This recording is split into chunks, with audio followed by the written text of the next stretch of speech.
Halo, Assalamualaikum warahmatullahi wabarakatuh. Pak Edi, apa kabar Pak Edi? Waalaikumsalam, kabar baik, alhamdulillah. Alhamdulillah. Pak Edi, Ya, ini kita berjauhan. Saya di Jakarta, Pak Edi di Bandung. ya, Tetapi kita hampir tiap minggu ketemu ya, ngobrol ya. Nah, Pak Edi, thank you very ya, much untuk diskusi kali ini. Ada isu seru lagi yang dibahas eh, tentang isu yang ada di dalam buku. Sebagian sih cuplikannya yang ada di dalam buku kita yang promosi dikit sudah terbit 2 kali 2019-2020 ya, dan ayo milikilah bukunya karena banyak hal menarik dan juga ada pengkayaan yang cukup banyak kita elaborasi di dalam YouTube channel ya. Di buku ini tuh tiap bab itu ada pakai QR code bisa langsung keluar sekilas tentang apa yang dibahas dalam buku ini uh, di dalam bentuk video tiap bab. Nah, sekarang ini enggak cuma yang di bab itu, tetapi juga pengkayaan yang lebih jauh lagi. Hari ini kita akan ya, membahas tentang iklan ya, Pak Edi ya. ya, ya, betul. Kalau Van Ya, Riel itu bilang bahwa rumusnya komunikasi korporat itu ada manajemen komunikasi, marketing komunikasi, dan organisasi, komunikasi organisasi ya. Nah, sekarang ini fokusnya adalah tentang komunikasi pemasaran ya, marketing komunikasi. Tidak membiarkan iklan menjadi sekedar karya seni. Wah, keren banget. Pak Edi, karena judul ini di belakang saya itu pakai backgroundnya karya seni. Ya. iya, ya, Oke, ya, Pak betul. Edi, silakan. Ya, baik. Eh, Sengaja judul ini dibuat seperti ini Bagus supaya judulnya. kita mempunyai persepsi atau mempunyai perspektif tentang bagaimana sebuah iklan itu dibangun, kan begitu. Nah, Ya. artinya tentu saja kalau saya berbicara ini dari sisi korporat, kan begitu ya, Iya, dari sisi betul, korporat. Jadi betul. eh, paham bahwa di balik pembuatan iklan ini itu adalah sebuah karya kreatif, ya kan, Betul, sebuah karya betul. kreatif yang dibuat oleh tim yang sangat ahli begitu. Ya. Nah, namun dalam konteks korporat, saya ingin garis bawahi sebetulnya idealnya itu iklan tidak hanya sekedar indah begitu Ya. sebagai sebuah karya seni begitu. Tapi Ya. dalam perspektif korporat atau dari sisi korporat, selain indah, selain punya nilai seni, juga dia harus mampu menjual. Kalau kita Ya. berbicara produk ya, kalau kita berbicara Ya. reputasi, Ya. harus mampu membangun reputasi itu. Nah, Iya, ini yang menurut benar. saya menjadi hal yang perlu menjadi perhatian kita atau sangat menarik untuk bisa kita diskusikan. Iya, iya. Banyak Pak Edi, yang Pak Edi di dalam reputasi pun, di dalam corporate, bagaimana ngebangun reputasi, kalau pakai farm room itu salah satu unsurnya adalah eh, produk ya kan, produk atau ya jasanya juga bagus. Gimana caranya supaya betul, bagus? Bisa jadi di antaranya melalui iklan. Nggak cuma produknya bagus ya, tetapi orang kenal produknya gitu ya Pak. ya betul. Monggo silakan Pak Nah, Edi. jadi coba kita lihat ya Ya, hubungan antara iklan dan penjualan atau ya. bagaimana nih kita melihat antara iklan dan penjualan atau promosi Iya. dan penjualan. Jadi ada beberapa hal yang bisa kita pahami atau kita garis bawahi. Ini ada satu referensi dari Al dan Laura Riz dalam bukunya The Fall of Advertising and the Rise of PR. Itu memberikan sebuah kritik ini. Jadi Al dan Laura memberikan kritik yang menyebutkan bahwa iklan tidak ubahnya seperti lukisan yang sudah kehilangan fungsi komunikasinya. Ini kritik ya. Nah ini yang tadi balik ke judul. Jadi, nah ini yang kemudian harus sangat diperhatikan oleh korporasi, ya kan? Setuju. Jadi dia mungkin harus tetap indah, tetap bagus sebagai sebuah karya seni, tetapi dia juga tidak boleh kehilangan fungsi komunikasinya. Itu maksudnya. Nah, kalau kita berbicara fungsi komunikasi, karena kita paham di blok yang kedua, kita paham bahwa iklan itu adalah didesain oleh orang-orang kreatif dari agensi ternama, dan kita tahu kalau berbicara tentang kreatif kan tidak murah, kan begitu kan? Bicara tentang kreatif itu tidak murah, mahal. Namun yang harus menjadi perhatian dari sudut pandang korporat, jangan sampai iklan yang didesain itu sedemikian rupa tidak berdampak apapun dalam meningkatkan penjualan produk. Gitu. Nah, jadi jangan sampai tidak berdampak apapun.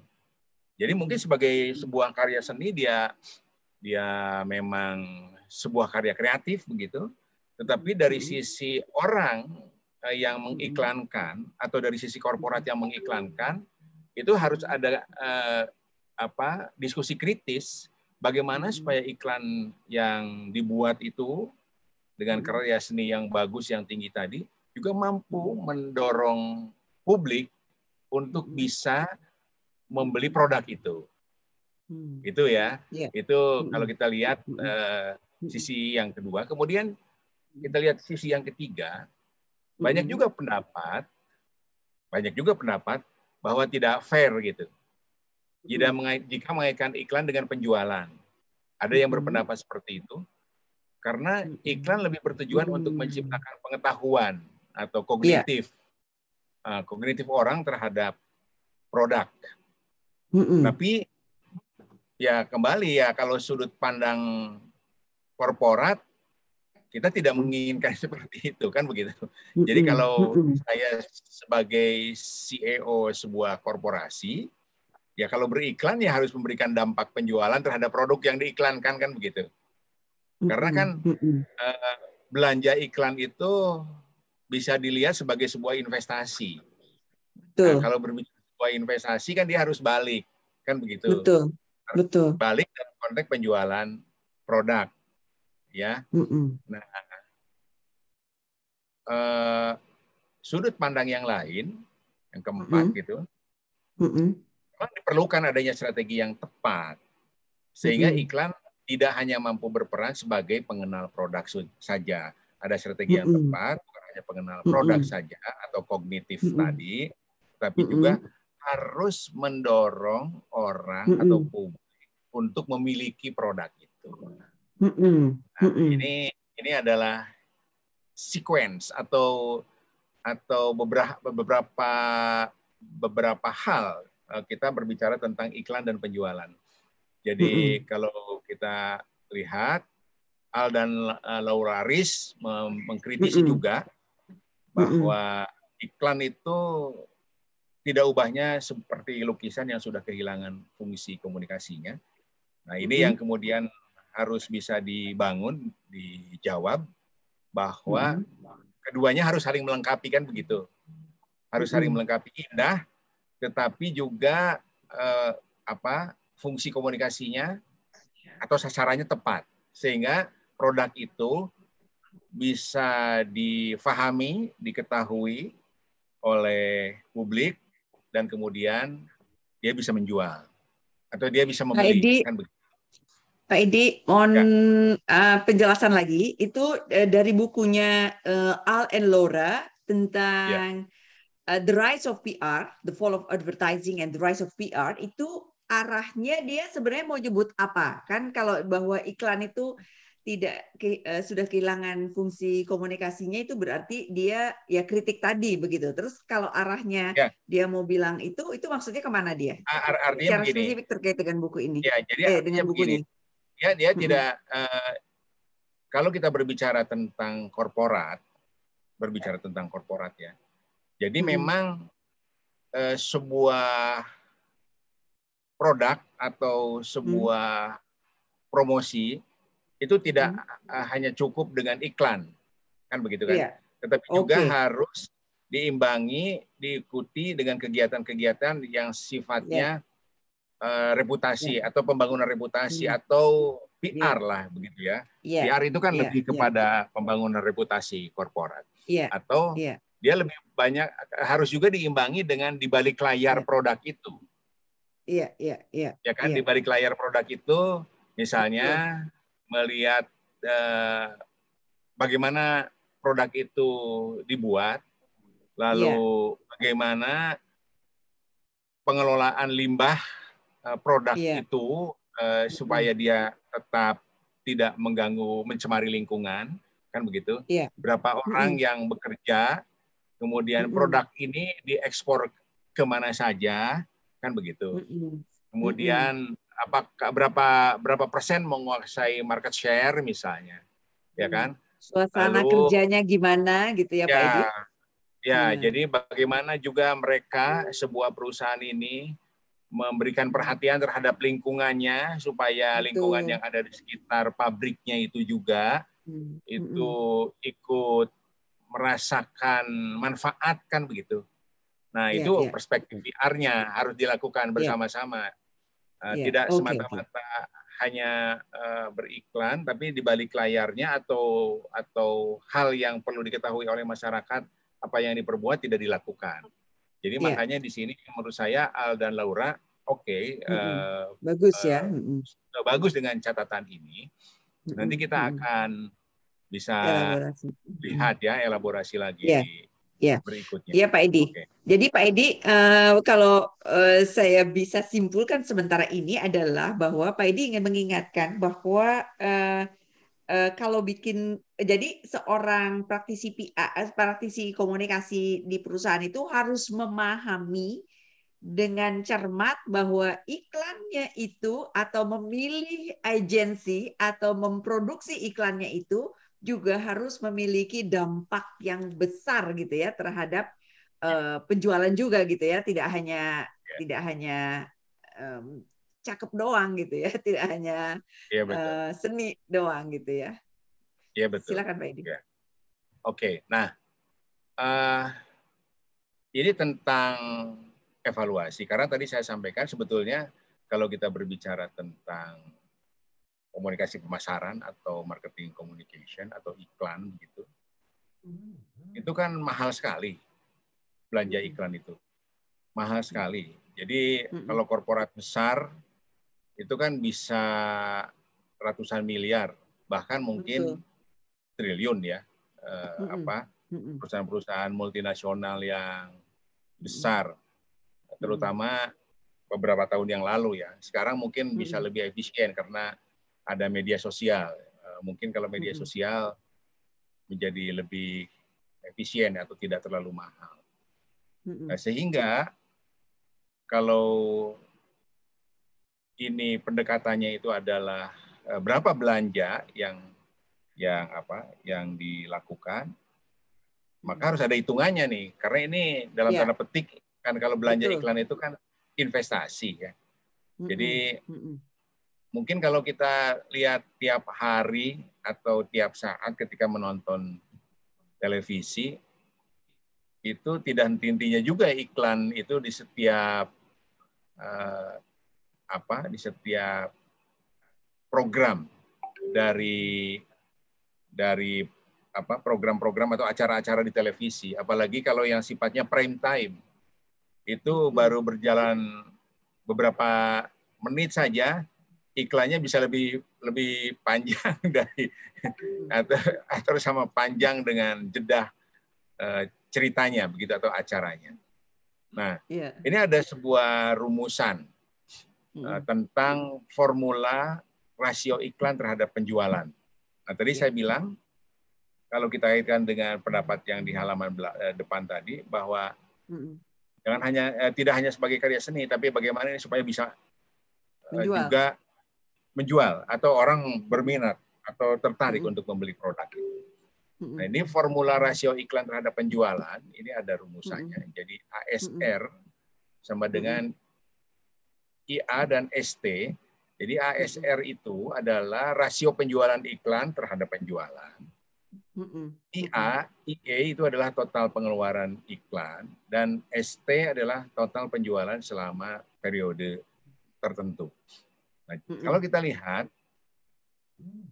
data di bawah ya, ini kalau kita kaitkan, kalau kita lihat data di bawah, bahwa ahli industri ini, industri bisnis maksudnya, mengatakan bahwa perusahaan idealnya gitu, perusahaan nih idealnya menghabiskan 3-6% dari penjualan untuk iklan. Jadi kalau misalnya pendapatan perusahaan itu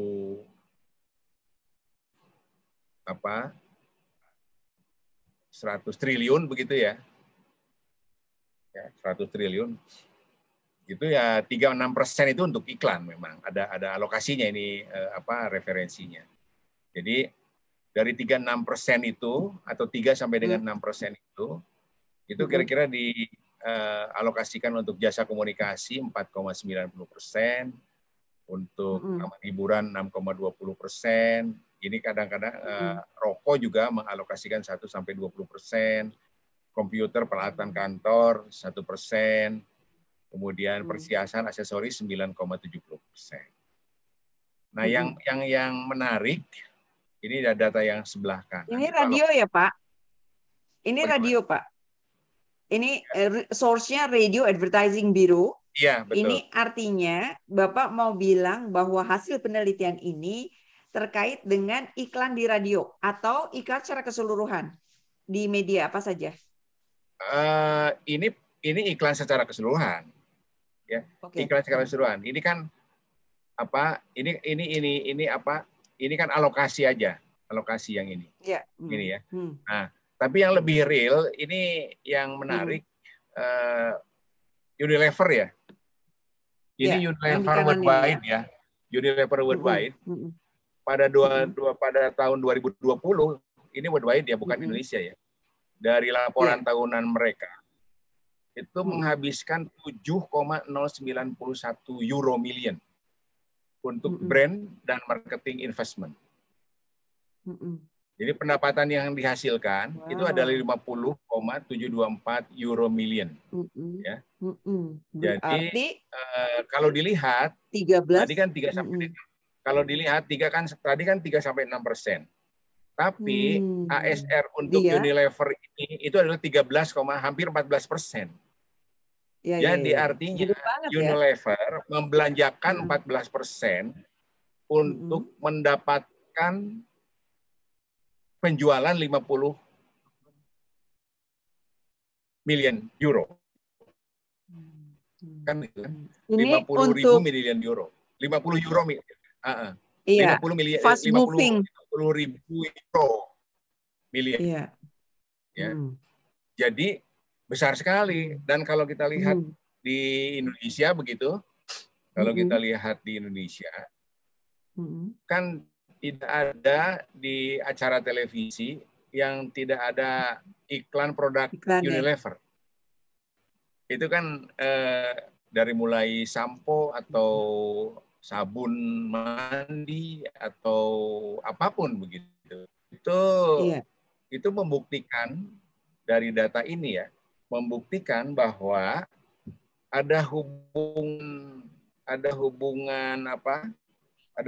yang erat atau ada relevansi yang sangat erat antara penjualan, antara iklan atau promosi atau marketing, kegiatan marketing communication dengan pendapatan yang dihasilkan.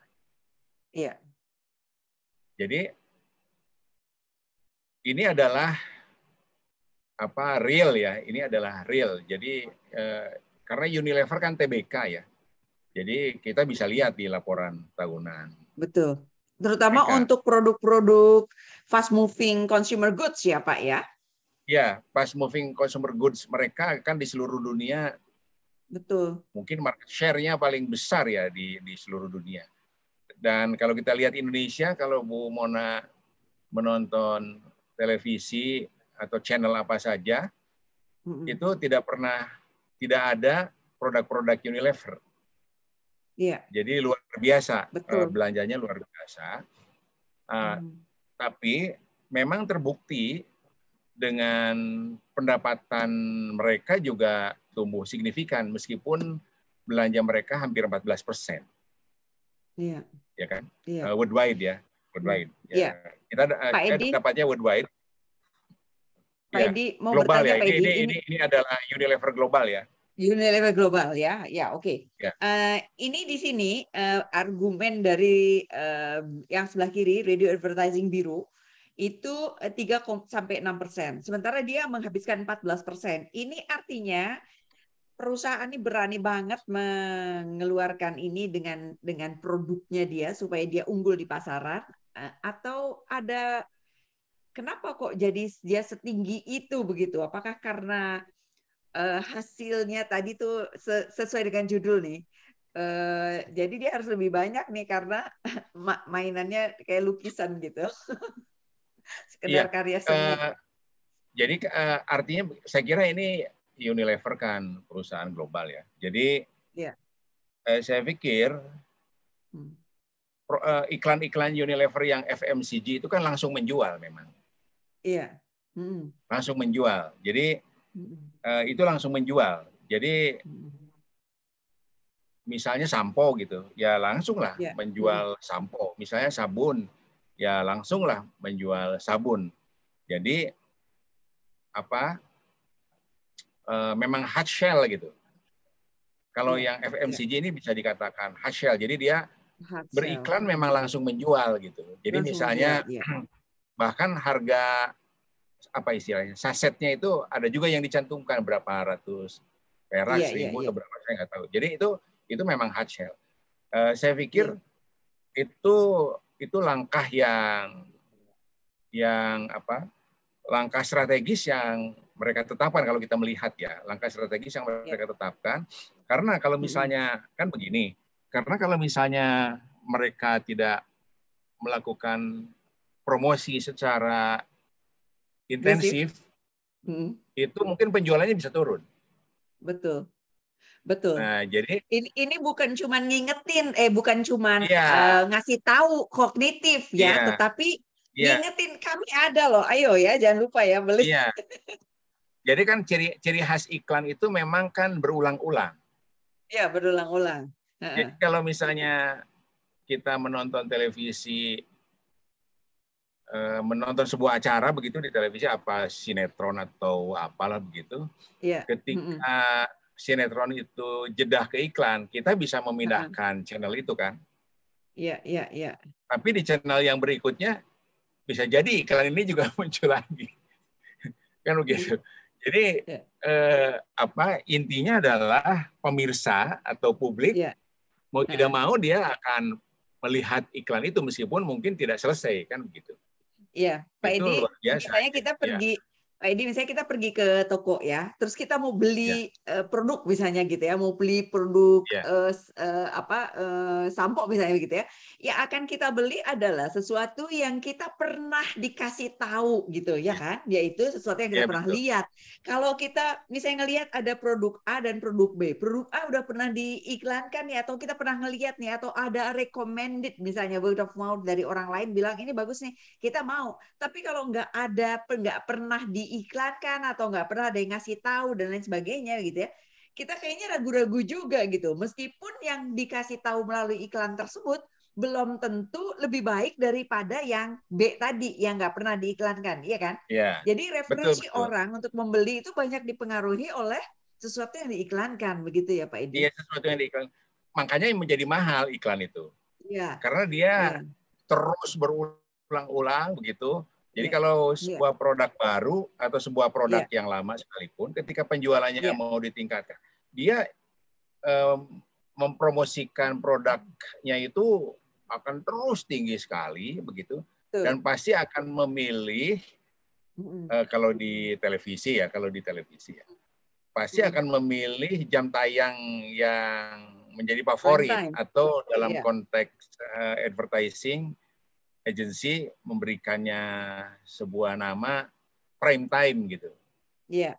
Prime time itu yang menjadi rebutan sebetulnya. Betul. Ya, betul. Misalnya sebuah sinetron yang menjadi perhatian publik, ya dia iklannya akan sangat banyak dan harganya akan sangat mahal. Iya, Jadi kan betul. begitu. Harganya akan sangat mahal. Ya tentu saja ini menjadi dua hal yang memberikan dampak atau memberikan impact ya. Jadi yang pertama kepada pengiklan, dia akan banyak dilihat oleh publik karena beriklan di acara yang favorit, ya. Tapi bagi media juga menjadi sebuah peluang karena orang yang beriklan di acara itu akan sangat tinggi dan harganya akan sangat mahal. Itu yang disebut dengan rating mungkin ya. Itu yang disebut dengan rating. Ya. Oke. Nah, coba kita lihat sekarang. Ini adalah respons hierarki models ya. Dari dari perspektif atau dari sudut pandang bagaimana orang membeli, kan? Jadi tahapannya kan kita bagi 3 saja. Jadi tahapannya itu adalah ada tahapan kognitif, ada tahapan afektif, dan ada tahapan tindakan, kan begitu. Lalu di sebelah kanan ada model AIDA, efek hierarki, model inovasi adopsi, dan model komunikasi. Jadi kalau kita bicara AIDA itu adalah awareness ya, interest, desire, sama action, kan begitu. Kalau kita bicara kognitif itu kan, kognitif itu ya sebetulnya bahasa ya paham kan gitu kan, atau paham, perhatian kan begitu ya. Iya. Jadi mungkin ngasih tahu, nih ada produk ini nih gitu ya. Jadi orang oh iya, gitu ya kan Pak Edi. Iya betul. Baru mungkin ya. Iya. Jadi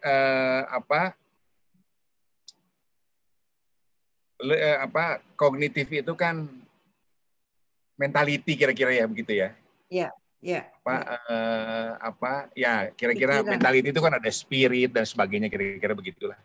Nah, kalau kita kaitkan dengan model ini, kognitif, afektif, dan tindakan, kalau kita berbicara dilihat dari sisi AIDA, jadi awareness, interest, desire, sama action, itu tahapan kognitif itu orang mendapatkan perhatian dulu, orang tertarik perhatian. Jadi melihat iklan itu tertarik kan begitu. Ya, ada perhatian begitu. Misalnya kalau iklan sampo, brand ambasadornya, wah ini sangat dikenal misalnya kan begitu ya, brand ambasadornya itu perhatian, ya. Atau key opinion leaders-nya memang seorang tokoh yang memang dipilih kan begitu. Nah, lalu setelah ada perhatian, masuk ke tahapan afektif kan begitu pemikiran orang atau struktur orang. Afektif itu kan afektif itu lebih kepada emosi dalam pengertian emosi, bukan dalam pengertian ini, tapi emosi dalam pengertian ketertarikan, adanya keinginan begitu kan.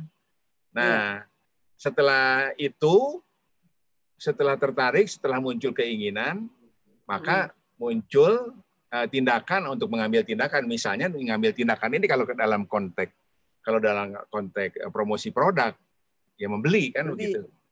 Betul. Membeli kan. Ya. Nah, jadi dia dapat tertarik, kelihatan, melihat, jadi perhatian gitu ya. Terus hatinya jadi tertarik, terus ya deh saya beli deh gitu ya. Ya saya beli. Iya deh beli tuh cuman perasaan, tapi actionnya beli langsung itu berarti ya udah sampai ke sana.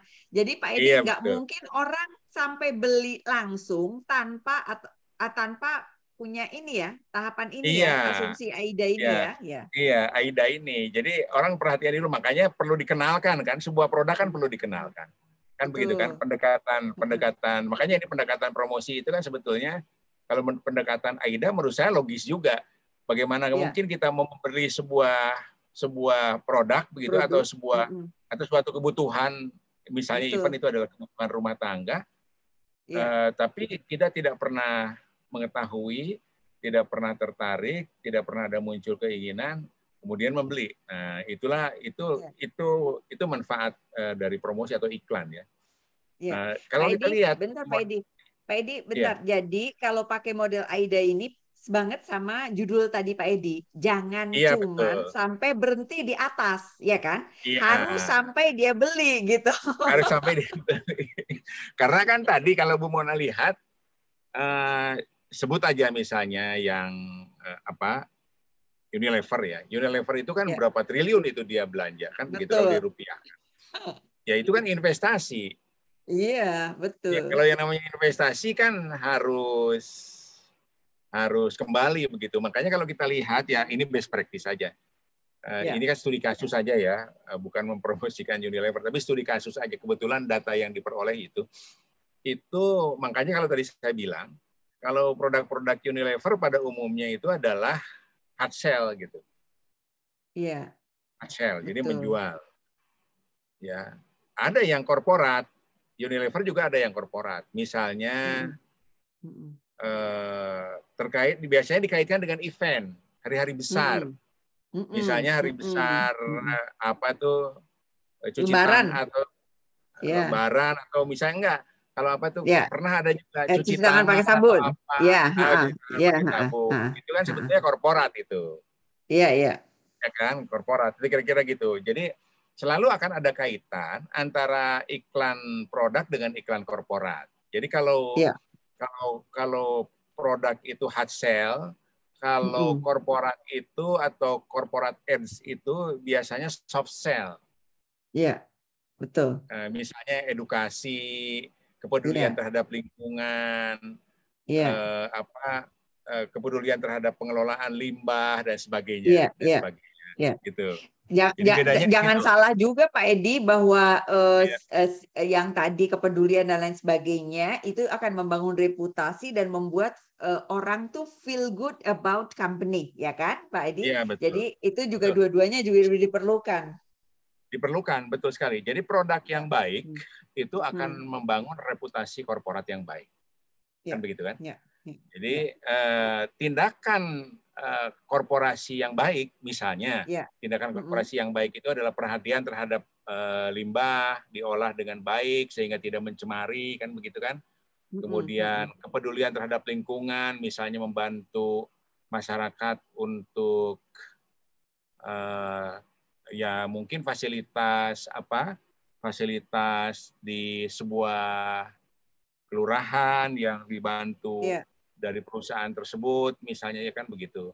Mungkin ya, kalau misalnya terkait dengan kebersihan, karena mungkin kalau bicara FMCG kan terkait dengan kebersihan, mungkin ya, ada pembuatan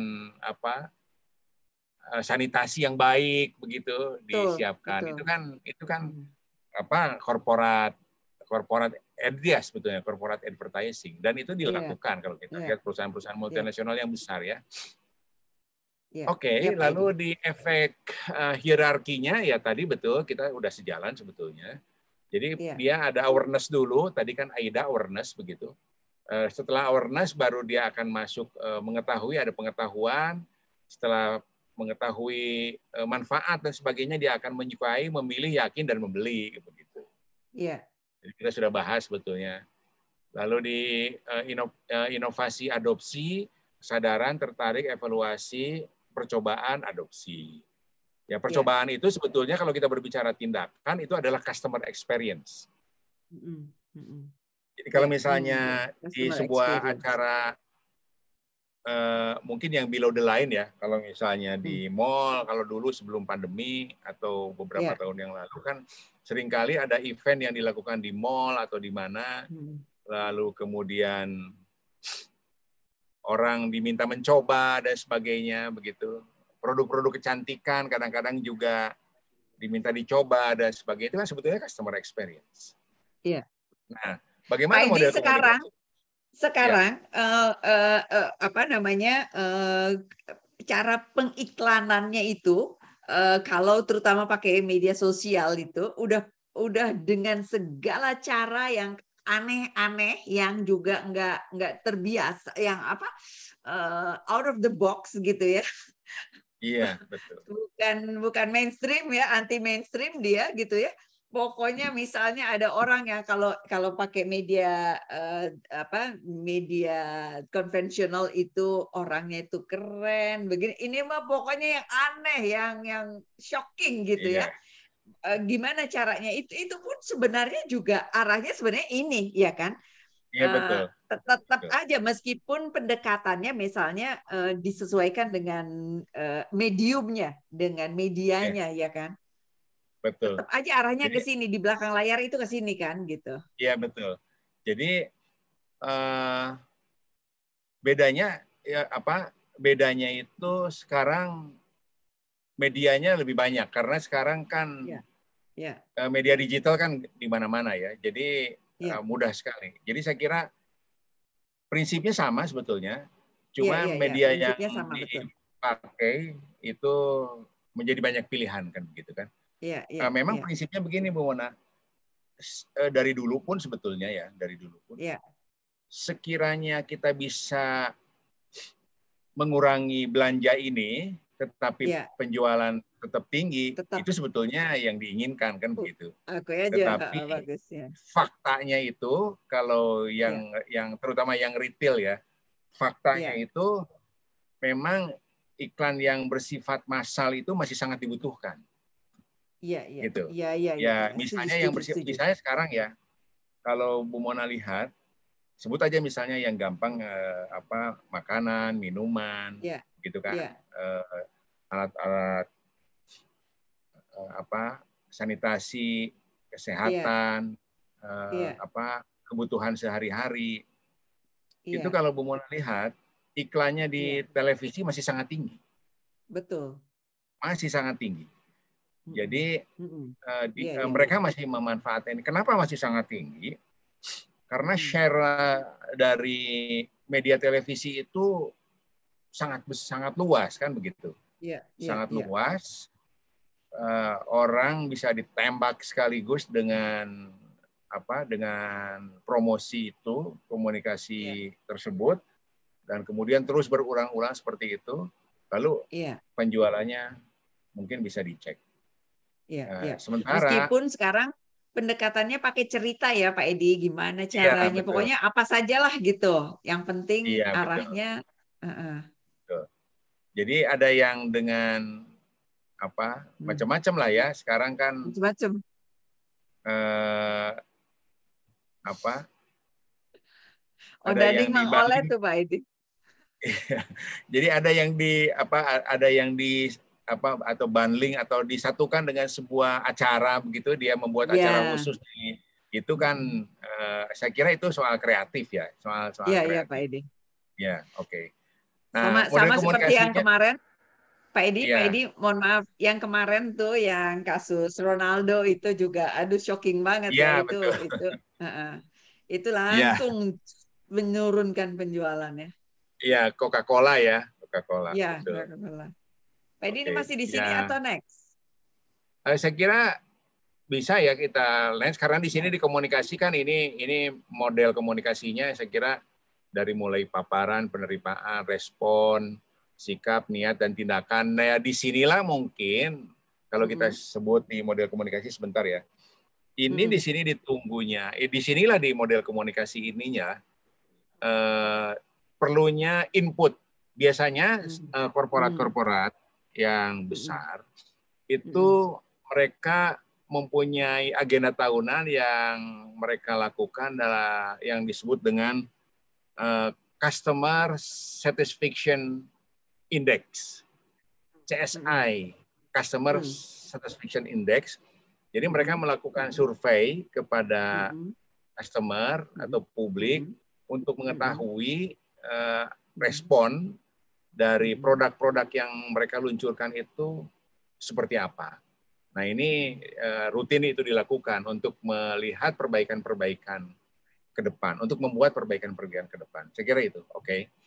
Pak Edi, CSI, Customer Satisfaction Index adalah kepuasan terhadap produk atau di afektif ini Pak Edi, mau menilai afektif atau mau menilai after ini nih, after dia bertindak terus dia ngerasain terus dia puas apa enggak gitu, yang mana? Iya, iya betul. Jadi dia menilai tindakan sebetulnya.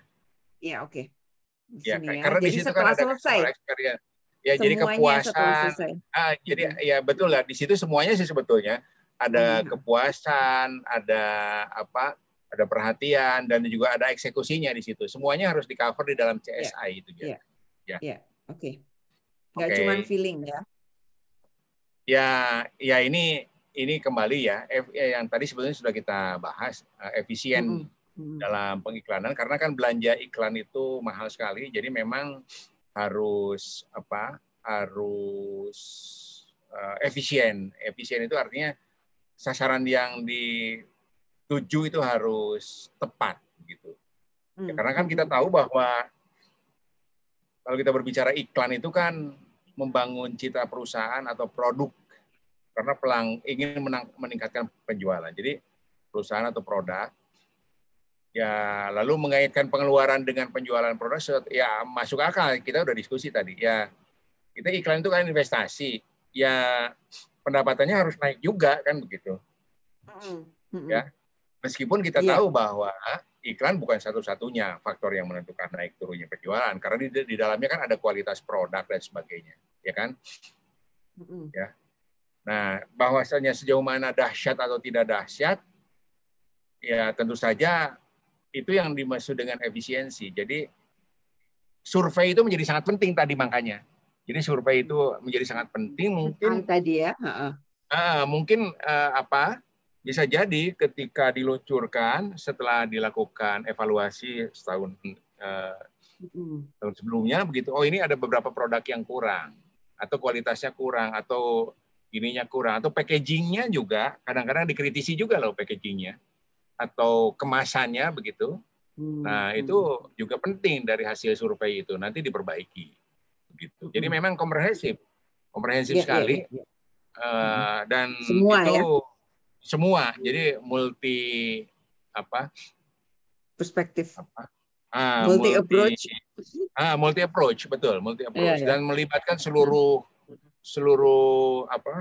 divisi yang ada di dalam perusahaan itu untuk bersama-sama melakukan perbaikan. Nggak cuma rasa produknya atau kualitas produknya, Ya, tetapi iklannya, kemudian packagingnya, kemudian servisnya juga ya, sampai diterimanya oleh Pak. Ya oke. Oke, baik, kita bisa lanjut. Ya. Nah, ini adalah medium iklan yang mempengaruhi penjualan. Jadi ini adalah dari sebuah sumber. Katanya begini ya, dari sumber ini, bahwa 90% konsumen mengatakan bahwa iklan mempengaruhi keputusan membeli. Jadi makanya frekuensi. Jadi frekuensi itu menjadi penting. Di sini kita lihat 60% konsumen membeli setelah melihat iklan di TV. Tadi kita diskusi juga bahwa memang media yang paling besar memberikan pengaruh dan tidak berbayar ya televisi. Orang menonton tidak berbayar maksudnya. 45% dari media cetak, 43% dari media online, digital maksudnya, 42% media sosial media, 31% dari out of home. Jadi ini out of home itu billboard. Ya, below the line.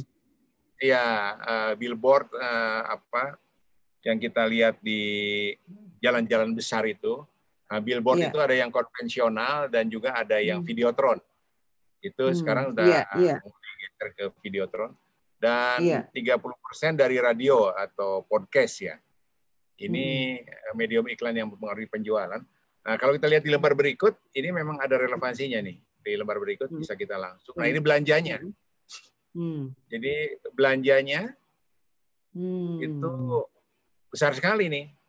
Data yang saya dapat itu memang Juli ya 2020. Ini di mana, Pak? Di Indonesia 122 Di Indonesia. triliun loh. Oke. Ya, Indonesia. Di Indonesia. Jadi, ya. TV masih menguasai ya, Pak? Iya dong. Kalau dilihat 122 triliun ini semester 1 ya 2020 itu 88% ya atau 71,9% itu orang beriklan di televisi. Ya, memang sudah mulai menurun dibandingkan dengan 2019. Jadi kalau di 2019 itu 79%, 2020 80 sudah 71%. Yang naik itu digital, yang merah menyala. Iya, Jadi yang digital, tadinya yang tadinya 2019 itu belanjanya 7,4%. 7,4%. Sekarang jadi 19. Sekarang menjadi 19,7% di tahun 2020. Tinggi. Yang menurun adalah tiga-tiganya, yang lainnya. TV, media cetak radio. Iya. Iya, turun. Radio juga turun. Jadi ini perkiraan saya tambah ke depan kue ini besar. kue yang ini yang TV digital akan semakin mengecil, digital akan semakin besar. Iya. Digital akan semakin Karenanya, besar. Pak, iklan digital itu orang-orangnya juga ya memang harus kreatif semuanya ya Pak ya. Semuanya harus kreatif dengan caranya ya kan Pak. Perjuangan ini sebenarnya melibatkan perjuangan orang-orang kreatif ditambah-tambah orang-orang komunikasi yang mampu melihat bagaimana mengkomunikasikannya ditambah sama ekonomi finansial.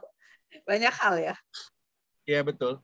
Jadi bayangkan sama Bu atau lihat sama Bu di bawah bahwa belanja iklan digital pada semester 1 2020 mengalami peningkatan jika dibandingkan belanja iklan digital pada 2019, year on year maksudnya, dengan kenaikan 45%.